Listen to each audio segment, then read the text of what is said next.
I hate winter, I hate winter, I hate winter. But I sure love winter light. It's beautiful.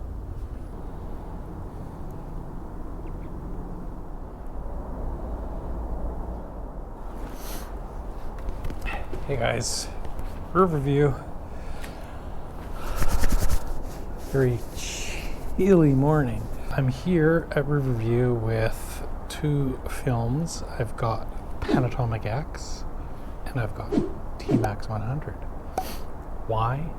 Well, apparently when Panatomic-X went bye-bye, Tmax 100 was its replacement, according to Kodak.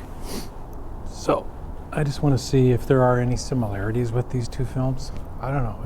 I'm just curious. They're two different films. If you want to talk about grain, we all know that Tmax uses T-grain technology, and Panatomic-X is your traditional grain. But I have to admit, I was really impressed with the sheets of Panatomic-X that I shot a week or so ago. Very fine grain. Could barely see any grain. Slower than Tmax 100. I think it's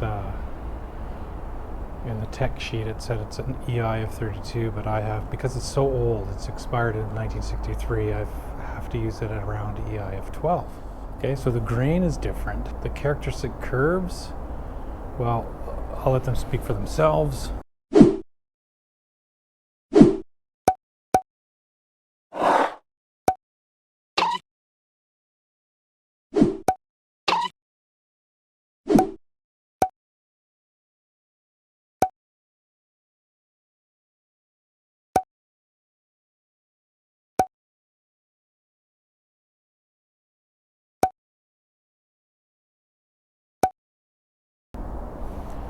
And what about spectral graph? But I think I remember reading or hearing that the Tmax 100 film renders blue skies a little bit closer to what the human eye sees, so maybe a little bit darker.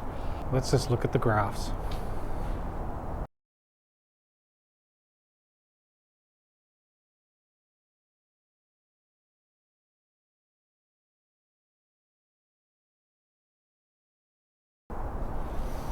Anyways, I'm all set up. You can see here, I'm shooting this, the column, it's all covered in, it's been tagged. A brick wall with the bricks missing, and that hole seems to be getting bigger every time I come here. And we've got the shadows of the balustrade projected over here. I've got a 150 lens on, 150 Nikkor. Nothing special. No camera movements. If I brought my wide angle bellows, I would have probably put the standard, front and rear standards parallel with that column, but I didn't. It's too tight with the standard bellows, so I just, screw it, I just shot it like that. Subject brightness range is normal. This area I placed on about zone 3.5, and the sunlit area is 5 stops brighter, so that puts it on zone 8.5. That's normal. Both films will be developed in Xtol-R, so we'll see how different they look, or how similar they look. Anyways, I still have about 3 sheets of each, so I should probably walk around and look for some more images. I sussed out another image, trees in the center, and left half is this darker side with the nicely lit branches, and the right side is the more sunlit side. The deepest shadows over on the ivies, I placed it on about zone 3.5, and normal SBR, subject brightness range. Except for that white area down there. I don't know if you guys can see that. That white area down there, that's like 6.5 stops, but I don't care. It can go white for all I care. There's still some dark areas in there that'll give it some form. How many have I shot? I've shot 2 of each. So that means I have 2 more sheets, if my math is correct. should I bother shooting them or should I leave them? Because I would like to see if there's a difference in how these two films render blue sky without the aid of a filter like a yellow filter.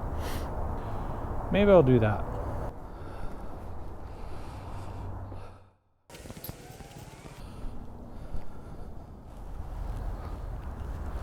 Alright, I just took some shots of this lovely scene of the West Lawn building. The reason why I took it is I wanted to see how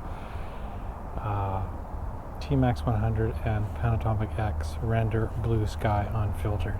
So anyways, that's it. I'm done. I'm gonna go home now, warm up, have some breakfast, hit the dark room, develop this film, and I'll share the results with you. See you guys soon.